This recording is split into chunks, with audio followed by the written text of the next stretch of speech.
Kwaje mwanangu? Kawaida. Kama kawaida. Fresh. Bwana tuondoke.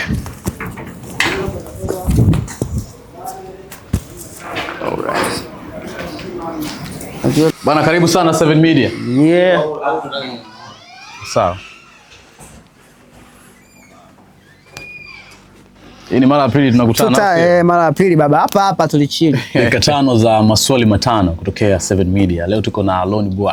Yeah. Bwana, kwanza hongera sana, ngoma yako ya Mpenzi Wangu ni moja kati ya ngoma ambayo inafanya vizuri sana kwenye digital platform, lakini pia imepokelewa vizuri sana. Yeah. Tunataka kujua ni kwa nini remix imekuwa ni na Kontawa?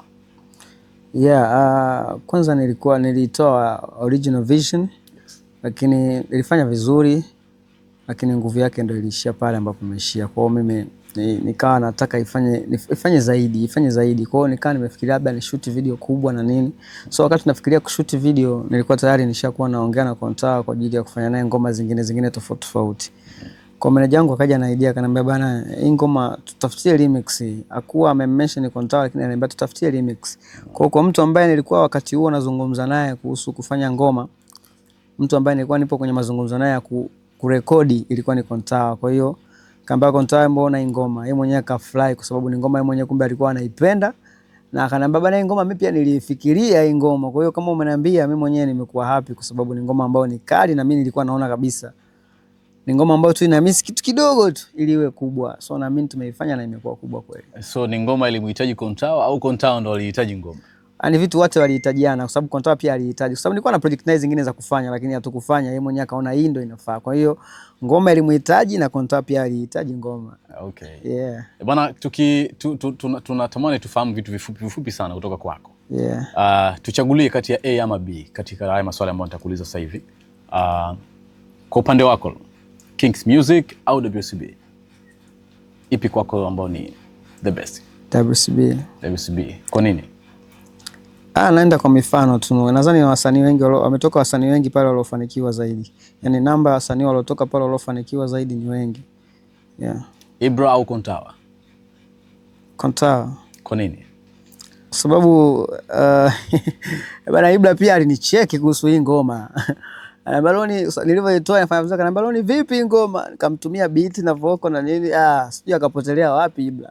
Yeah, kwa hiyo Kontawa ndo akawa amereceive vizuri. Ilikuwa kuaje? Ni kwamba alisema atafanya remix pia ama ilikuwaje? Naye pia tulikuwa tuna mipango ya kufanya ngoma, tulikuwa tupo kwenye mpango wa kurekodi naye ngoma. Na ni mtu ambaye nimekwambia Ibra tuue muda mrefu, na tukikutana na Baloni tutaua.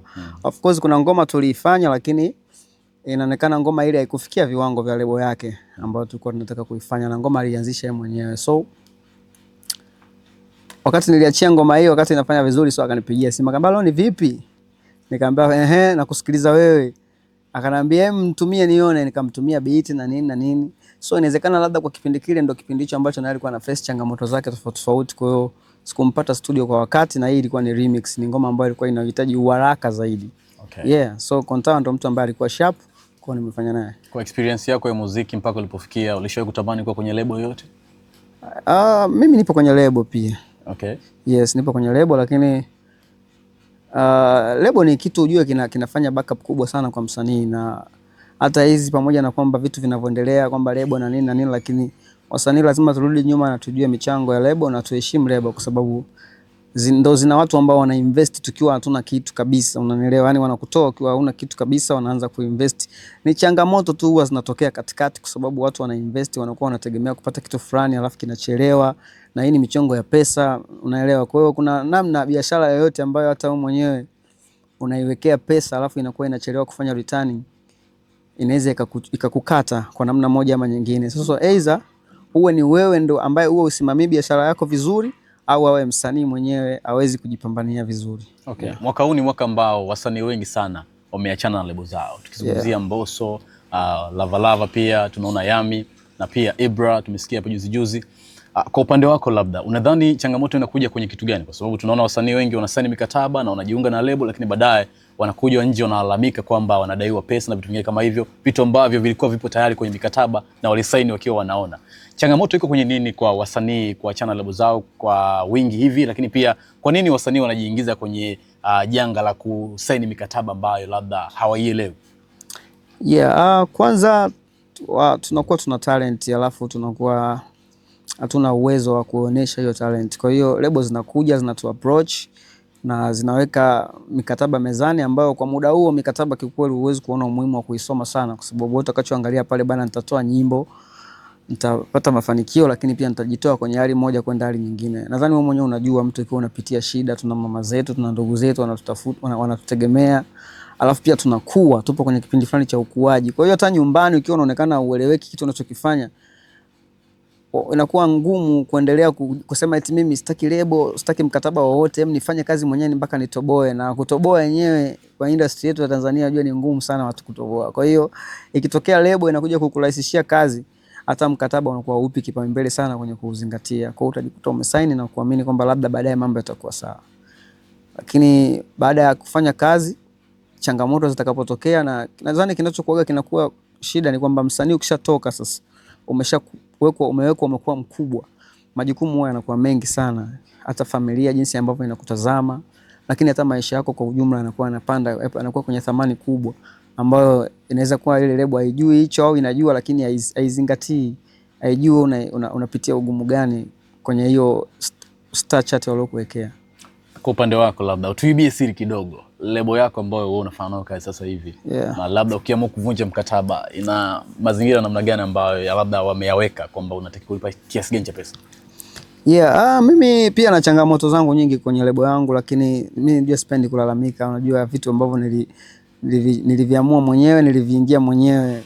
Kwa hiyo huwa najua tu jinsi gani ya kuhandle navyo, na vitu vingi tulishaenda mpaka BASATA na nini, tulisolve huko, na bado vitu vingine havija solve, lakini tupo kwenye harakati za kusolve, lakini naendelea na kazi. So naishi navyo tu, as long as naendelea kufanya kazi, napata chochote, naishi navyo. Kujitoa hapa kwenye nafasi hii kwenda nafasi nyingine, naamini ni muda wenye utaamua. Lakini wewe pia unatamani labda uwe huru kama ambavyo kina Mbosso na nani walivyokuwa sasa hivi? Actually mimi nipo huru. Unajua ukiwa kwenye lebo haimaanisha upo huru, ila natamani tu mafanikio, nipate mafanikio. Nipate vile vitu ambavyo navihitaji, niwekewe investment ambayo nahitaji, ni shoot video ambazo naziwish, vision yangu. Unajua kila msanii anakuwa na vision yake. Wasanii wenzetu wanakuwa wanatuzidi wa West kwa sababu wanasimamiwa kwenye vision zao. Sisi pia tuna vision zetu ambazo tunakuwa tunaziwaza. Kuna maono yangu, ninavyoandika nyimbo yangu najua nataka ni shoot vipi na nini. So naweza nikaandika nyimbo yangu nikatengeneza budget ambayo ikawa hata milioni 10, ukaipelekea lebo haiwezi, natoa labda milioni 1. Kwa hiyo tayari wameshaua vision yako, wameshaua kile kitu ambacho wewe ulikiona kinaweza kikawa faida kwa lebo. Kwa hiyo huwezi tena kuwin kwenye biashara. Kwa hiyo ninachokitamani mimi ni kufanikisha yale ambayo nayafikiria kwenye muziki wangu, kwa sababu naamini na vitu vikubwa sana naviwaza, lakini nashindwa kuvifanyia kazi kutokana na kwamba hakuna investment ambayo inawekwa kwa ukubwa kwenye lebo ambayo nafanya nayo kazi. Huu mwaka tunakwenda kumaliza sasa hivi, tuko karibia nusu ya mwaka tunakwenda kumaliza. Labda kuna malengo yote ambayo ulikuwa umejiwekea kwa mwaka huu uyatimie, na unaona labda kuna dalili zozote? Tukianza kwenye upande labda kwenye upande wa muziki, ulikuwa umeweka malengo gani? Malengo kwa kweli niliweka malengo mpaka nimeyasahau. Unajua mambo yanakuwa ni mengi, vitu kila unapopanga, lakini ndio shida ya lebo. Unaweza kusema ndio hiyo, unaweza kuona mipango yako mikubwa, lakini sasa ukiipeleka mezani tena inakuwa inashindikana yote. Kwa hata malengo yenyewe mpaka nisielewi, kwa hiyo unakuwa kama na freestyle tu. Umeyasahau malengo yako? Acha ndugu yangu, unajua ukiwa unapanga vitu vingi alafu vinakuwa viko cancelled, huwezi kuendelea kupanga. Kwa hiyo unakuwa unabidi sasa uanze kunata na beat. Kwa hiyo labda kwenye upande labda ulikuwa na list yote ya wasanii ambao unataka kufanya nao collab mwaka huu, ulikuwa umewa plan labda? Yes, of course nilikuwa na list, lakini hata kufanya collab na mtu, kwa mfano labda nafikiria nifanye kazi na msanii, mimi najua mimi nishakuwa kwenye level ambayo naelewa msanii ili ufanye naye kazi anataka nini. Kwanza wimbo uwe mzuri, na kutengeneza wimbo uwe mzuri kwangu haiwezi kuwa shida, lakini wasanii ili ufanye naye kazi anataka umpe uhakika utaisimamia project yako vizuri, ili hata yeye usimdhalilishe, umeelewa, iende na yeye pia awe nafasi ya yeye apate chochote kwenye hicho kitu, kwa sababu atulipani kwenye hizo collab tunazozifanya. Hamna msanii, sidhani kama mtu anamlipa msanii kwa hamna. Tunafanya tu kwamba bana una talent, hii ngoma ni kali, hebu na mimi nitie. Kwa hiyo mtu mpaka anajitolea hivyo, basi hakikisha nyimbo yako unaweza hata kuipambania, kushoot hata video kali, kuweza kuwekeza hata kwenye promotion. Kwa hiyo nilikuwa na mipango kama hiyo, lakini hata wasanii na wasi wafuate, kwa sababu naona kabisa nikimfuata huyu vitu ambavyo najua mimi ni muhimu vinatakiwa vifanyike kwenye collaboration, mimi sitavifanya kwa muda huu. Kwa hiyo ngoja nipambane tu mwenyewe kwenye muziki wangu, alafu muziki wangu labda utaniletea matokeo ambayo atanipa nafasi ya kufanya hivyo. Okay, sawa. Swali la mwisho. Ulishawahi kujutia chochote kwenye muziki wako? Yaani kitu ambacho ulishawahi kukifanya ukajuta kwamba kwa nini nimefanya hivi? Yeah, ni kusaini hiyo mikataba ambayo kwa kuangalia tu hali ya maisha ya muda huo.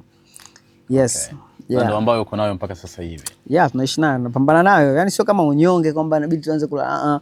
Ni vitu ambavyo tushatokea. Kwa hiyo mwanaume unatakiwa ujue sasa, ukishaingia kwenye tatizo ujue una face vipi tatizo, na tunaishi nayo. Na watu wengi wamesaini mikataba ambayo haiko sahihi, kwa sababu mimi talent nyingi zinavyoanza huwa zinaanzia kwenye mazingira fulani local sana. Kwa hiyo na watu wanapokuja kuzi approach talent wao wanakuja kwa vitu fulani vya kutamanisha, lakini vitu vilivyoandikwa ni maelezo ni mengi marefu ambayo yanachosha hata mtu kufuatilia. Kwa ina maana hamsomagi yale pale. Yanasomwa bro, lakini mikataba imeandikwa kitechnique sana, ndio maana kunahitaji mwanasheria. Hata unaweza kuwa na mwanasheria lakini akashindwa technique na mkataba. Yaani mikataba ile ilivyoandikwa iko kwenye technique fulani hivi ambayo wewe unaweza kuona umesoma ukaona hapa mimi naenda kula bata mkataba. Lakini baada ya kusaini tu ndio tunaweza kuona mbona hivi vitu ni vigumu sana hivi vitu. Yeah, lakini pia biashara ya muziki unakuwa hujui, kwa hiyo kuna vitu vingi huwezi kuviona ukiwa uko nyuma. Mbele ndio unaweza kuona. Ukiwa unaanza muziki milioni inaweza kuwa ni kubwa sana kwako. Yeah, lakini ukishafika kwenye level fulani tena milioni inakuwa haiwezi kukusaidia kitu chochote, mfano nasemea. Kwa hiyo unapoingia utaona vitu vinaenda kuwa favor kwako, lakini ukishaingia unaanza kuona vitu vinakuwa matatizo kwako. Sawa, ukiachana na hizi namba ambazo tunaziona kwenye digital platform na sehemu zingine, labda kwenye mpenzi wangu, kuna mafanikio mengine ambayo umeyapata kupitia hii ngoma? Yeah, tunapokea simu za show nyingi tofauti japokuwa hatuendi. Kwa nini? Kuna vitu vyetu ambavyo tumejiwekea sisi wenyewe ili tufanye show. Pesa inakuwa ndogo ama ni kitu gani? Yeah, inaweza kuwa sio pesa tu, lakini unajua show iko hivi. Okay, unaweza kuamua mwenyewe kwenda kufanya show sehemu, lakini ukiwa umeamua mwenyewe ndio kuna zile chaka na nini unakuwa umeenda kupambana. Lakini mtu akikuita kwenye show yake, kuna show ambazo unaenda tu kufanya ili ufanye, lakini kuna show ambazo unabidi ufanye kukuzie brand yako. Kwa hiyo mimi natamani nipate show ambazo zitanikuzia brand yangu. Yeah, kwa hiyo sio chaka naifanya kwa kutafuta labda kipato. Unafanyaga pia? Chaka kwani inafanywa, zinafanyika. Okay. Yeah, zinafanyika. Okay. Yeah. Kwa kutafuta hela, lakini kuna show ambazo nataka nizifanye hizi zikakuze brand yangu. Sio nchi hii tu, wakaone watu wengi kwamba Loni ana perform hivi. Na performance ni kitu muhimu kwa msanii. Ndio maana kuna tuzo za best act na nini worldwide. Kwa hiyo lazima niwe napata performance ambazo zinakuwa kwenye kiwango ambacho nakihitaji ili ni deliver kile kitu ambacho nakitaka. Kama msanii, labda ni kitu gani ambacho unatakiwa ukifanye ili uweze kupata nafasi ya kupata hizo performance ambazo wewe unazihitaji? Ya kutoa ngoma kali, nadhani kutoa ngoma kali, lakini pia kuweka brand yako kuwa sawa, hakikisha yani ni vitu fulani hivi ambavyo msanii yani vinaeleweka. Nadhani ili upate show lazima uwe kwanza na hit song, lakini pia uwe unahitajika kwenye jamii, unafanya vitu ambavyo jamii inakuhitaji, yani kwamba hata watu bana Loni ana show sema fulani, watu hao wanaona kabisa tuna kila sababu ya kuacha usingizi na kwenda. Yeah, lakini na show zenyewe ziwe kali vile vile. Yeah. Bana, asante sana. Sisi tumemaliza. Tunashukuru. Haina noma.